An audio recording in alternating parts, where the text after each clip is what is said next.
In combat sports, one moment can change everything. Boom! Relaxed and smiling. Oh! One punch, one submission, one devastating loss that doesn't just end a fight.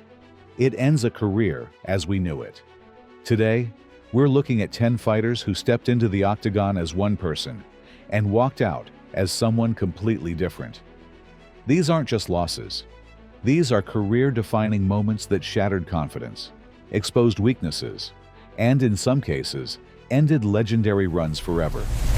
From former champions who never recovered their killer instinct, to prospects whose hype trains derailed in spectacular fashion, these are the fights that changed everything. Let's dive in. Number 10. Anthony Pettis versus Rafael dos Anjos. Anthony Showtime.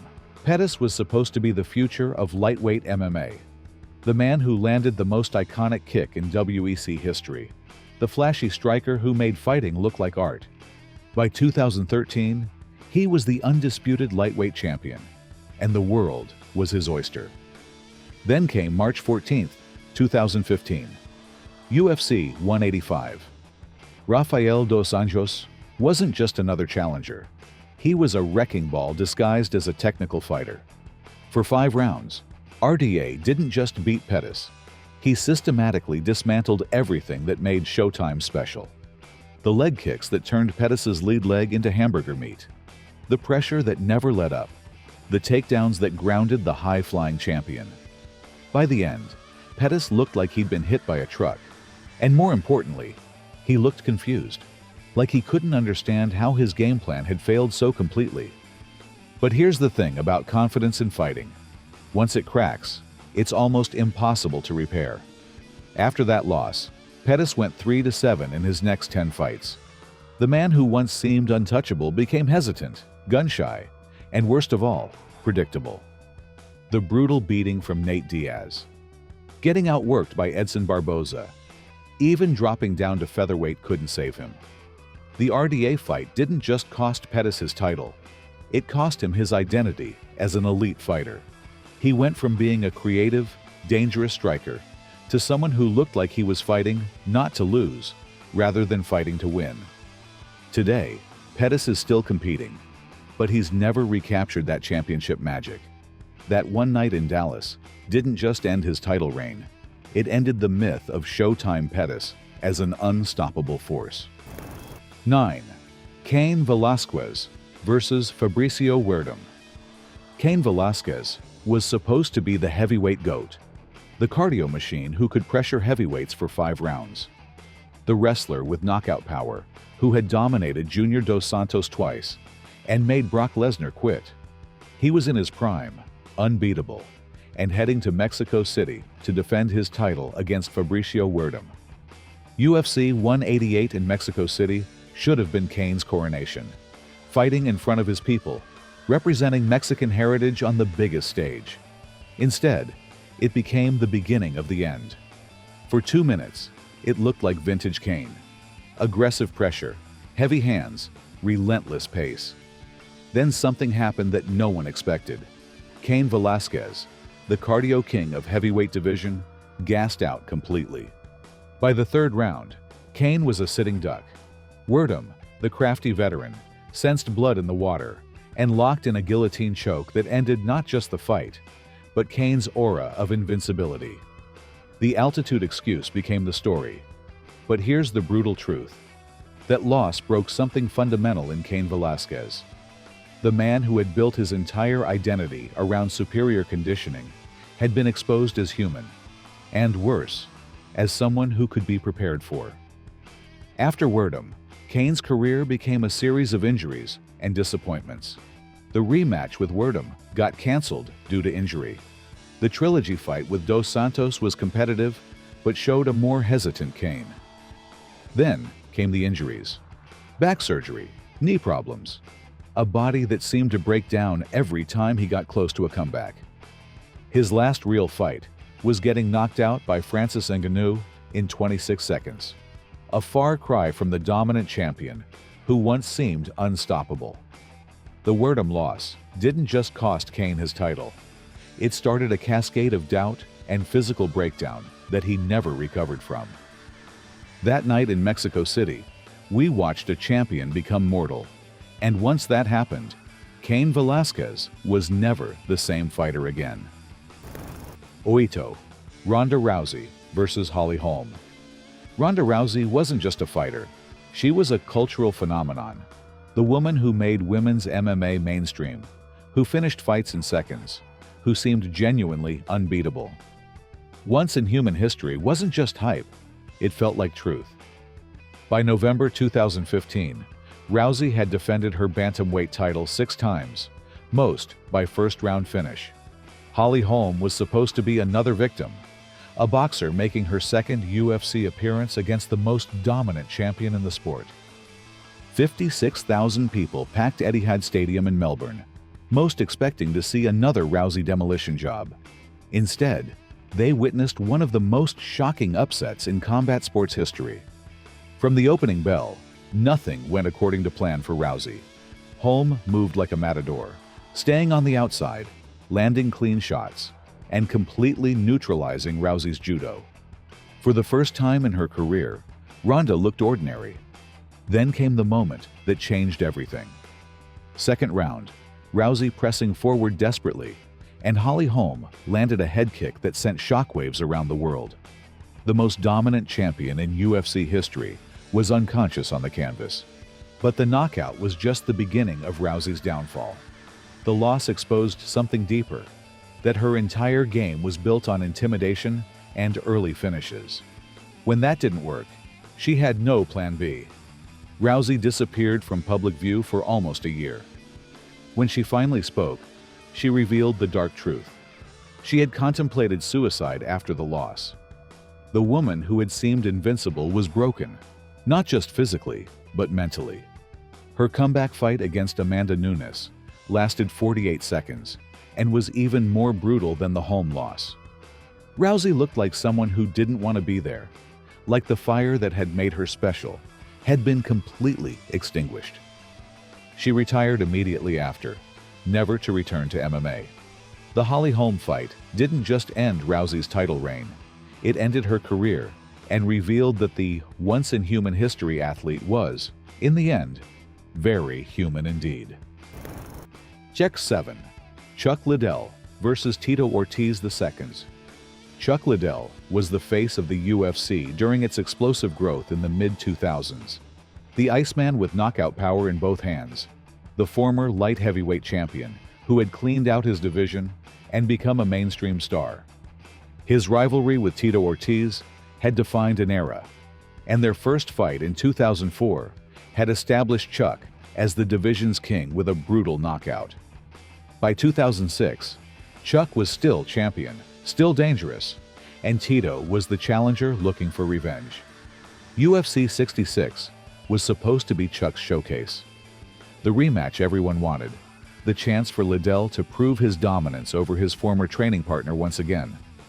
For most of the first round, it looked like vintage Chuck, loose, confident, landing the better shots. Then, with just seconds left in the round, Tito landed a right hand that sent Chuck crashing to the canvas. It wasn't just that Chuck got dropped, it was how he got dropped. The Iceman, known for his granite chin and knockout power, looked genuinely hurt and confused. For the first time in years, Chuck Liddell looked vulnerable. Chuck survived the round and came back to win a decision, but the damage was done. That knockdown was the first crack in the armor, the first sign that Father Time was catching up to the Iceman. After Tito II, Chuck's career became a series of brutal knockouts. Quentin Jackson slept him with a hook. Keith Jardine dropped him with a straight left. Rashad Evans finished him with a right hand that sent Chuck into unconsciousness. Each knockout was worse than the last, and each one showed a fighter whose reflexes had slowed, whose chin had cracked, and whose legendary knockout power couldn't save him anymore. Chuck retired in 2010 after the Rich Franklin loss, but the damage from that Tito fight had started a chain reaction. When he attempted a comeback in 2018 against Tito for a third time, he was knocked out again, a sad end to a legendary career. The second Tito fight didn't end Chuck's career immediately, but it started the process. It showed that even the Iceman could melt. And once that happened, every opponent knew exactly where to target him. For 6. Anderson Silva versus Chris Weidman. Anderson Silva wasn't just a champion. He was a magician. The man who made fighting look like performance art, who had defended his middleweight title 10 consecutive times, who seemed to exist on a different plane from every other fighter. By July 2013, Silva was 38 years old, but still looked unbeatable. Chris Weidman was the undefeated challenger, but most people saw him as another victim for the spider's web. Anderson was coming off a lackluster performance against Stephan Bonnar, but he was still Anderson Silva, still magic. The first round went exactly as expected. Silva looked loose, confident, playing his usual psychological games.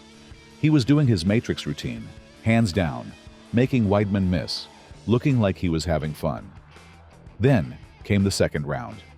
Silva was showboating more than usual, hands completely down, chin exposed, taunting Weidman to hit him. It was vintage Anderson, until it wasn't. Chris Weidman threw a left hook that caught Silva flush on the jaw. The greatest middleweight of all time crumpled to the canvas, unconscious before he hit the ground. The magic was gone in an instant. But this wasn't just any knockout. This was the moment when Anderson Silva's aura of invincibility died. The man who had seemed untouchable for 7 years had been knocked out by a fighter most people had written off. The loss clearly affected Silva mentally. In interviews, he seemed different, less confident, more cautious. The rematch with Weidman was supposed to be his redemption, but instead, it became even more traumatic. The horrific leg break against Weidman in their rematch wasn't just a physical injury. It was the final nail in the coffin of Silva's legendary career. The man who had once seemed immortal was now broken, literally and figuratively. After the Weidman fights, Silva went 1-6 with one no contest in his remaining UFC fights. The magic was gone, replaced by a cautious, hesitant fighter who looked like he was fighting not to get hurt, rather than fighting to win. That first Weidman fight didn't just end Silva's title reign. It ended the myth of Anderson Silva as an untouchable artist. Once the spell was broken, it could never be cast again. 5. Jose Aldo versus Conor McGregor. Jose Aldo was the king of featherweight for a decade. Undefeated for 10 years, 18-fight win streak. The man who had cleaned out 2 divisions and made leg kicks an art form. He wasn't just a champion, he was the champion, the gold standard at 145 pounds. The build-up to UFC 194 was unlike anything MMA had ever seen. Conor McGregor's trash talk, the world tour, the psychological warfare. But through it all, Aldo remained the betting favorite.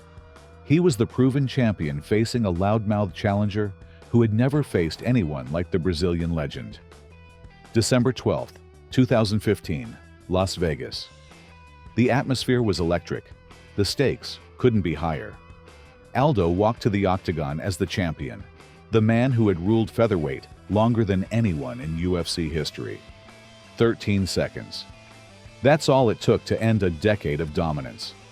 McGregor threw a counter left hand that caught Aldo perfectly as the Brazilian rushed forward. The king of featherweight was unconscious before he hit the canvas. It wasn't just the speed of the knockout. It was the precision, the timing, the way McGregor had clearly studied and prepared for exactly that moment. Aldo's aggressive start, his signature rushing attack, had been turned against him in the most devastating way possible. The look on Aldo's face when he came to said everything: confusion, disbelief, devastation. The man who had been unbeatable for a decade had been knocked out in 13 seconds by a fighter he had probably underestimated. The look on Aldo's face when he came to said everything: confusion, disbelief, devastation. The man who had been unbeatable for a decade had been knocked out in 13 seconds by a fighter he had probably underestimated. That 13-second loss broke something fundamental in Jose Aldo. The man who had built his career on aggressive starts and overwhelming pressure became hesitant, cautious, almost gun-shy. In his very next fight against Frankie Edgar, you could see the difference. Aldo was fighting not to get caught, rather than fighting to dominate.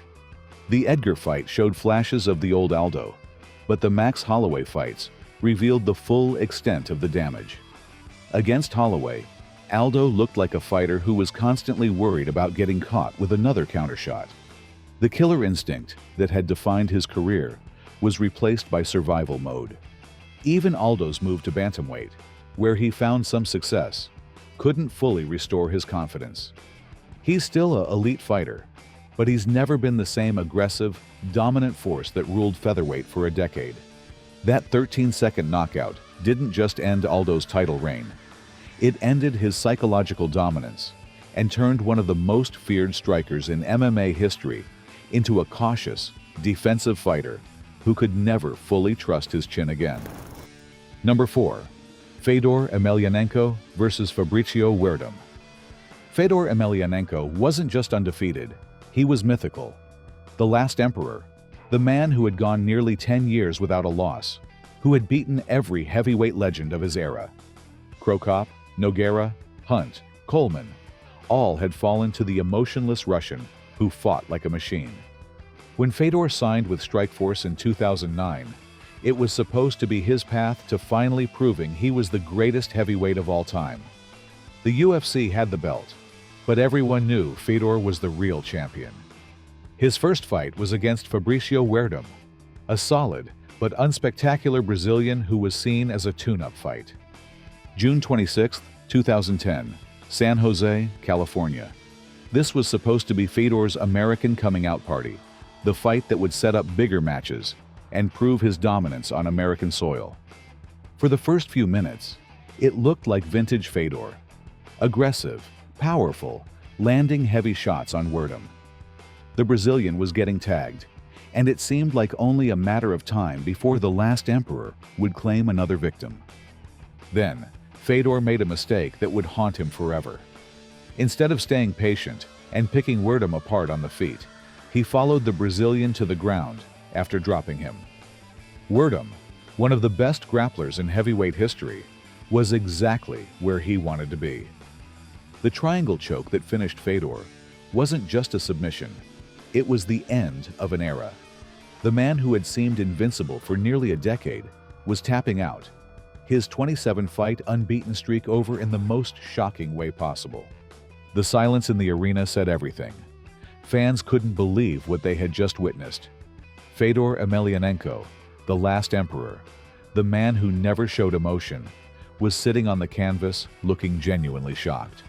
But the Werdum loss was just the beginning of Fedor's fall from grace. His next fight, he was knocked out by Bigfoot Silva, a man he should have easily beaten in his prime.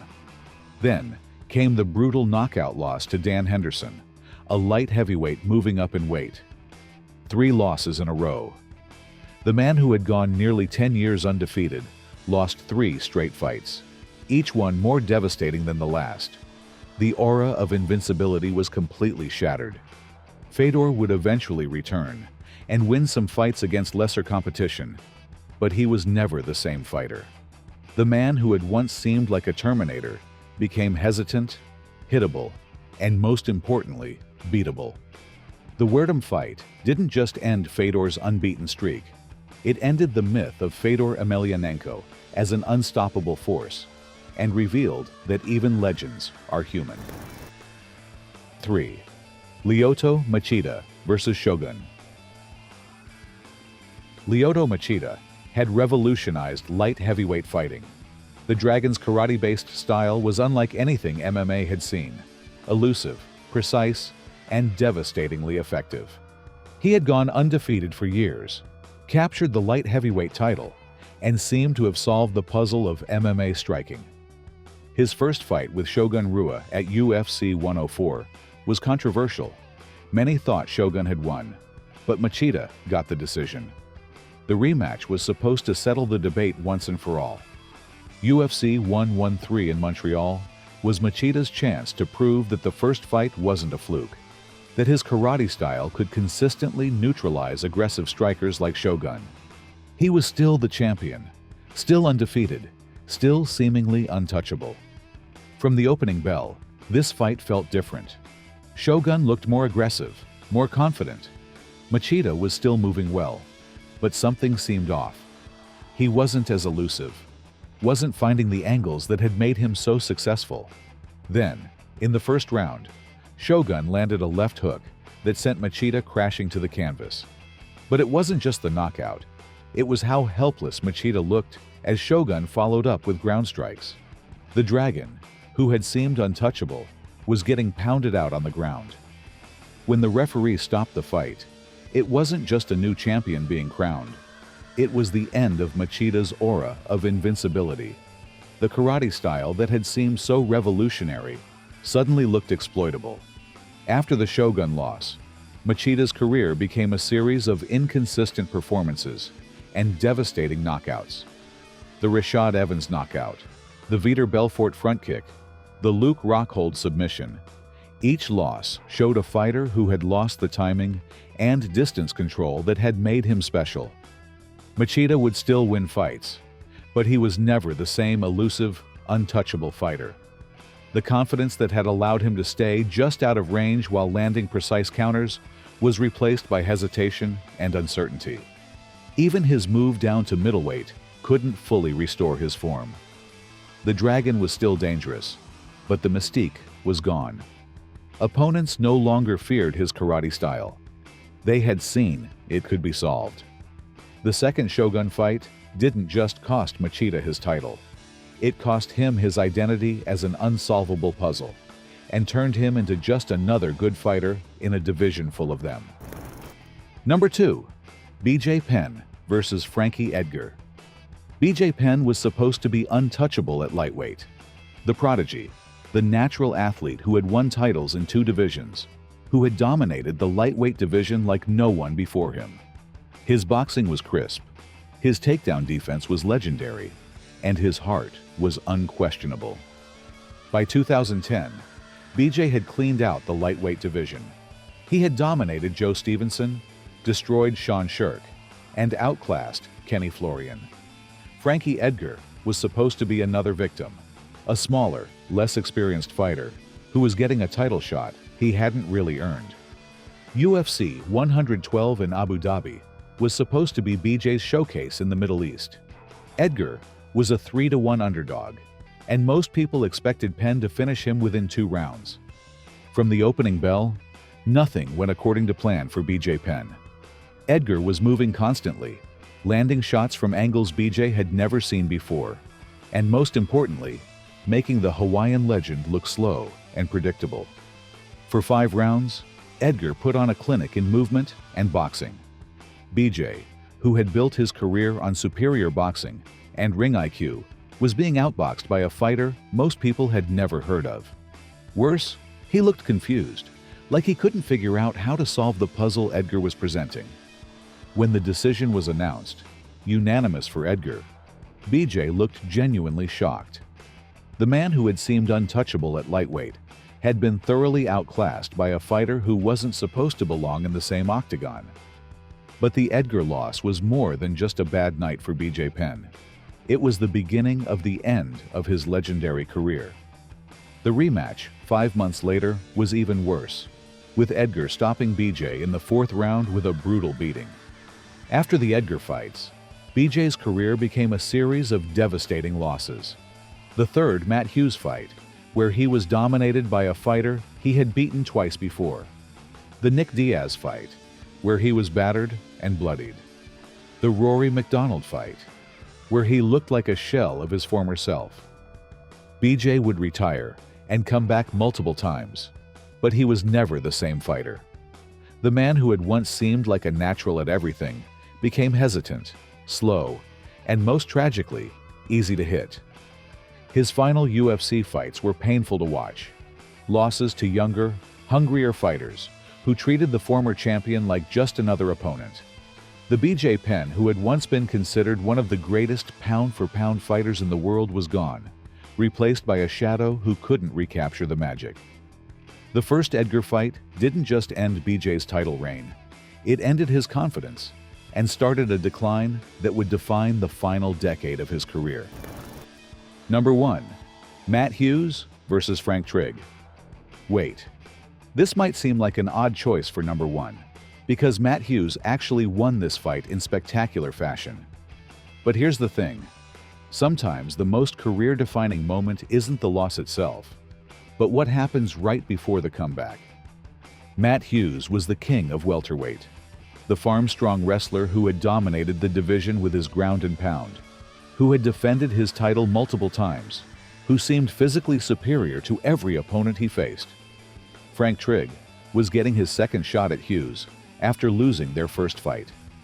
Most people expected another Hughes domination, another showcase for the champion's wrestling and power. But from the opening bell, something was different. Trigg was landing clean shots, hurting Hughes, and most shockingly, he dropped the champion with a hard right hand. For the first time in years, Matt Hughes looked vulnerable. Trigg swarmed for the finish, landing heavy shots on a hurt Hughes.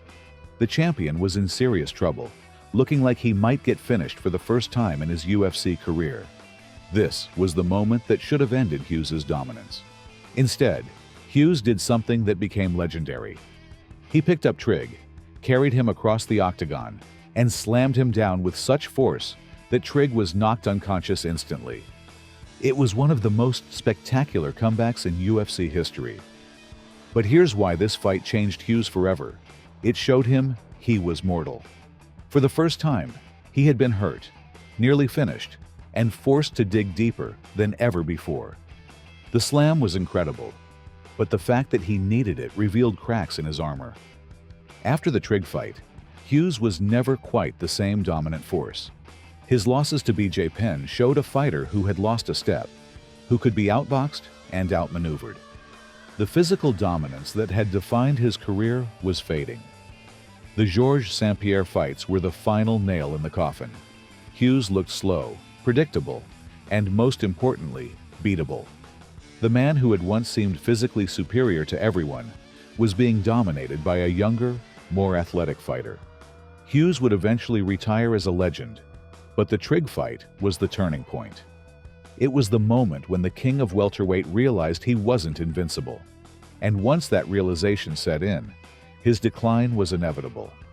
The Trigg fight gave us one of the most iconic moments in UFC history, but it also marked the beginning of the end for Matt Hughes's dominance. Sometimes, the most devastating loss is the one that almost happens, because it plants the seed of doubt that eventually grows into defeat. These 10 fights prove that in MMA, everything can change in an instant. One punch, one submission, one moment of vulnerability can end years of dominance and shatter the confidence that separates champions from contenders. Some of these fighters found ways to rebuild and continue their careers. Others never recovered from the psychological damage. But all of them learned the hardest lesson in combat sports: that confidence, once broken, is almost impossible to fully repair. Whether it was Ronda's head kick, Anderson's knockout, or Fedor's submission, these moments didn't just end fights, they ended eras. They reminded us that in a sport where anything can happen, even legends are just one mistake away from mortality. That's what makes MMA so compelling and so cruel. The same sport that can make you a legend can humble you in seconds. These fighters gave us some of the greatest moments in combat sports history. But they also showed us that in the octagon, nobody stays on top forever. What do you think? Did we miss any fighters who were never the same after one devastating loss? Let us know in the comments below, and don't forget to subscribe for more breakdowns of MMA's most defining moments.